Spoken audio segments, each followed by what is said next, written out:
there guys, what's up? Ragtter here, welcoming you back to Ladder Anxiety, the show where we play competitive games just for fun. Tonight I'm on the Pokemon trading card game online, and I'm showing off a deck that I saw at Pokemon Nationals and I just had to play with. It revolves around Bronzong Break and Genesect-ex, and both of these Pokemon have the ability to discard energy attached to them to deal additional damage. Now, Bronzong with the ability Metal Links is able to get that energy back, Bronzong with Metal Fortress is able to protect my bench, and aegislash-ex with its Mighty Shield will not take damage from Pokemon with special energy, like the very common double colorless energy. All in all, this deck is incredibly fast-paced once you can get it going. It's very aggressive, and once it starts getting its momentum, it's pretty hard to stop.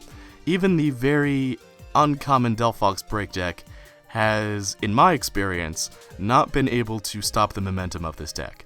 Now, in the game we're going to be playing against a very bizarre deck that I've only ever seen on Pokemon Trading Card Game Online, and that's a Servine Ariados deck.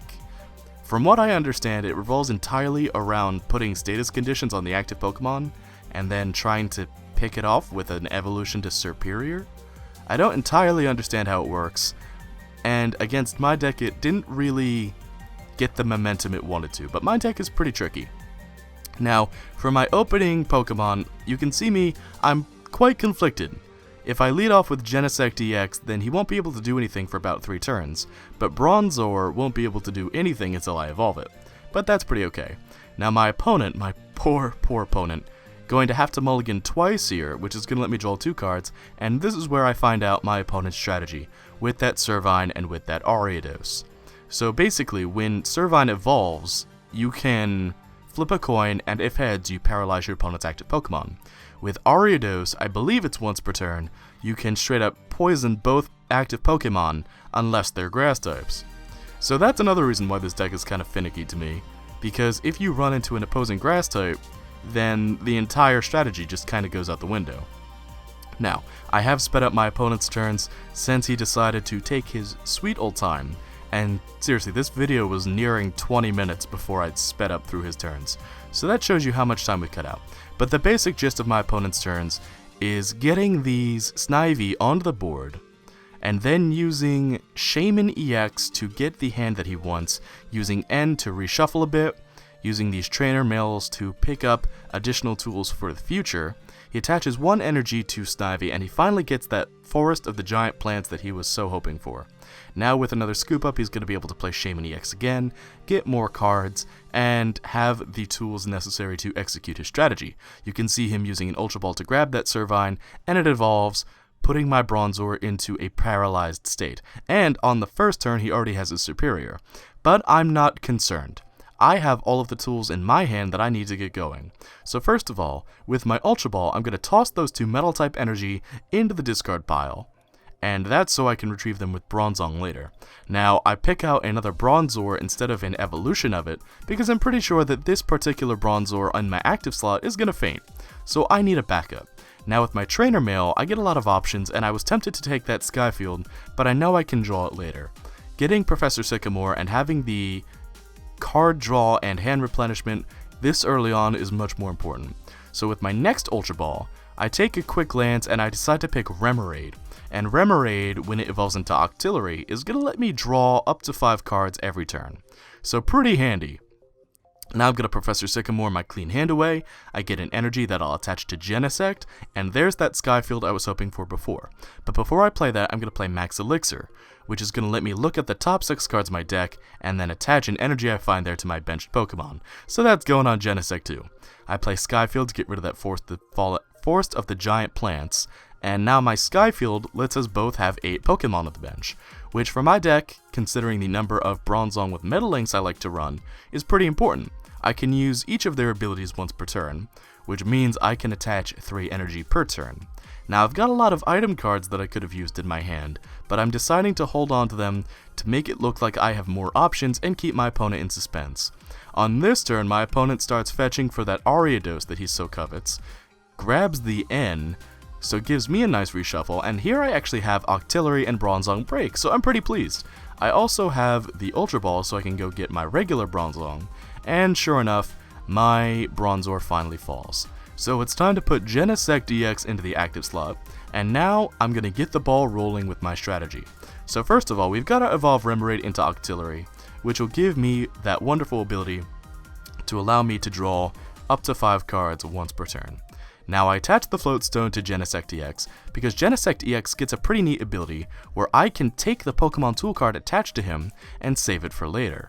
Now I'm going to Ultra Ball, and I'm going to go looking for my Metal Link's Bronzong, which is so important to the strategy. Though I do stop on the way to see that other Bronzong, I pull my Bronzong into my hand, and now it's time to evolve, and I can get the ball rolling once again. Now, it won't be very clear from the UI, but we will be able to attach the energy for Metal Links onto Bronzong itself. And you'll see what I mean in just a second after we play our Startling Megaphone to get rid of that Muscle Band. I don't really have any particular reason for it, but it's a card taking up space in my hand that next turn I can use for another card that I can draw from Octillery.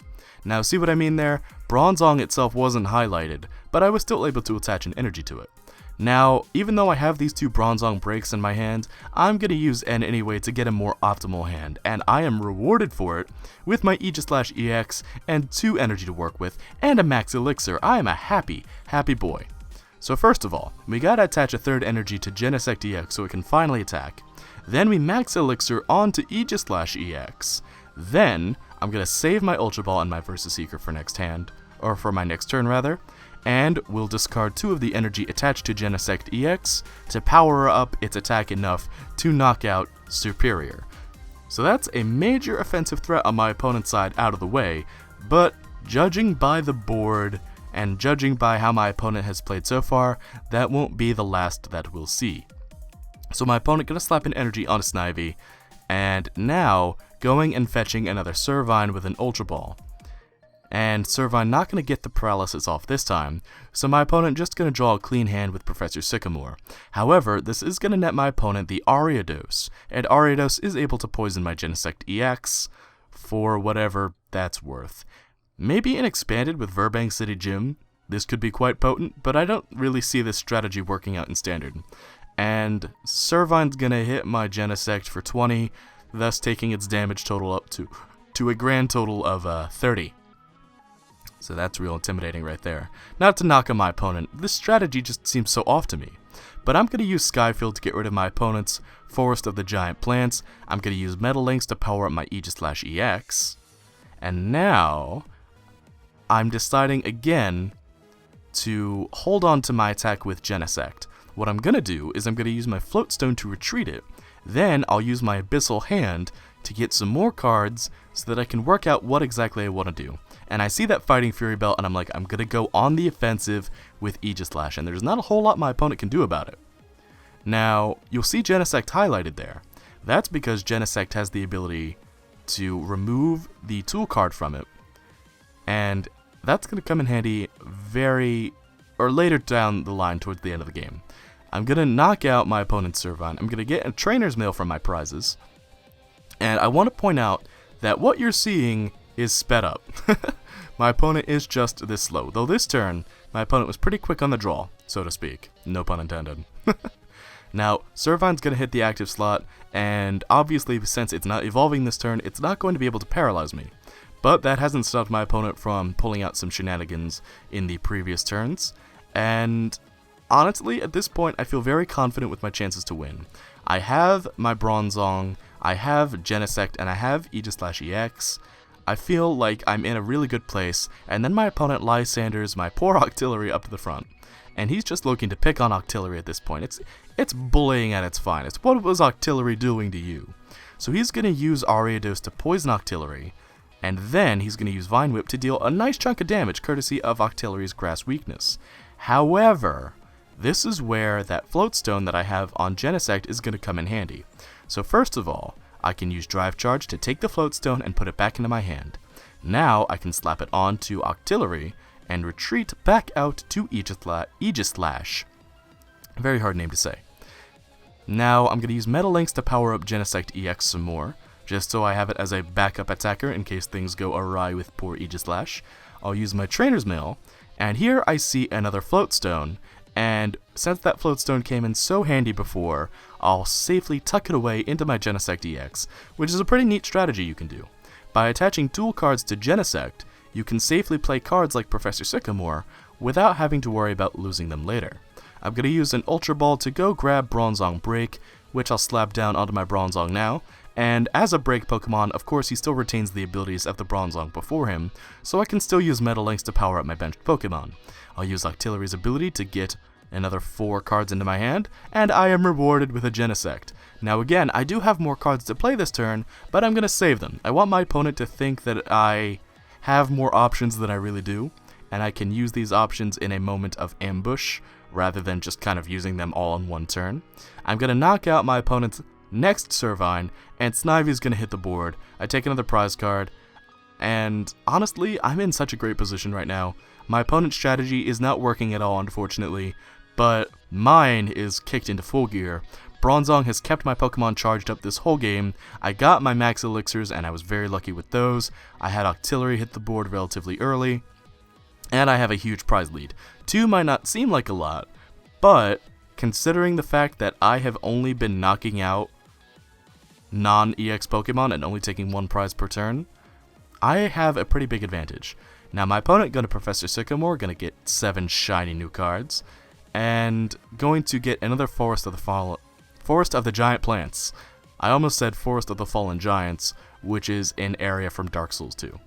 But my opponent going to Trainer's Mail now, and with this, I'm honestly not sure what he would take out next, because I haven't seen a heavy reliance on item cards aside from that Forest.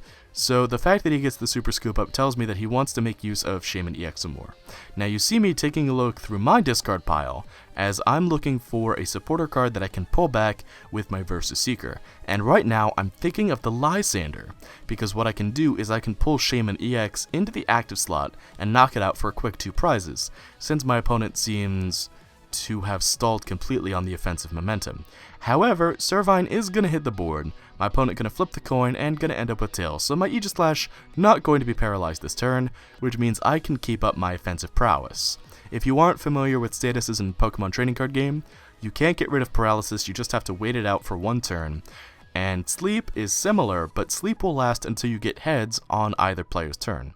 You flip a coin at the beginning. So, my Aegislash gonna take 60 damage, gonna take some poison damage, racked up to 70 right now, and I'm really nonplussed about the whole thing. I draw an additional Bronzor, which I slap down, in the hopes of future Metal Link shenanigans. I'm gonna attach another energy to aegislash-ex, which is going to allow me to pick up the KO onto the Superior. However, well, it will with 1 more energy. That's not my target right now. My target is that Shaman EX. I'm going to pull Shaman up to the active slot, and I decide, since I have the lead, let's further it. I Metal Links 1 more time with Bronzong Break, and now Genesect has the power to attack, and honestly, if I could pull out another Fighting Fury Belt, with the metal energy I have in my hand, Genesect itself could knock out that Superior. But I'm just going to settle for knocking out Shaman with my Aegislash, and I'm going to get 2 prizes as a result. I'm pretty sure Shaman is the only EX Pokemon my opponent runs, so that's really the only sweet prize that I can get, and I end up with another Metal Links Bronzong. So I take some more poison damage courtesy of that Ariados, and my opponent's Superior is going to hit the board. Now, even with Superior's attack, I will not go down. My Pokemon has even more bulk courtesy of the Fighting Fury Belt, and my opponent disrupts my hand completely with this next move. The N, since I only have 1 prize card left, is only going to draw me 1 card.